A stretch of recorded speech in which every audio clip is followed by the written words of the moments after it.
ونادى نوح ربه فقال رب إن ابني من أهلي وإن وعدك الحق وأنت أحكم الحاكمين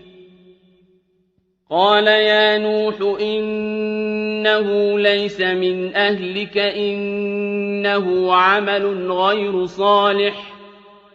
فلا تسألني ما ليس لك به علم إني أعظك أن تكون من الجاهلين قال رب إني أعوذ بك أن أسألك ما ليس لي به علم وإلا تغفر لي وترحمني أكن من الخاسرين قيل يا نوح اهبط بسلام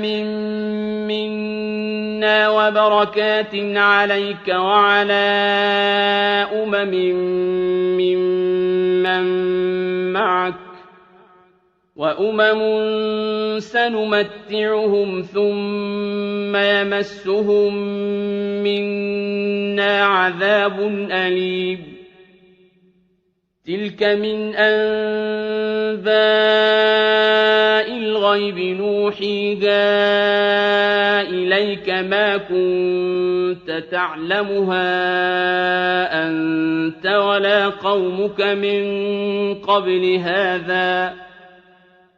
فاصبر إن العاقبة للمتقين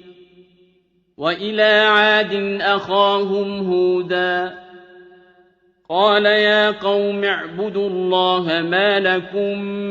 من إله غيره إن أنتم إلا مفترون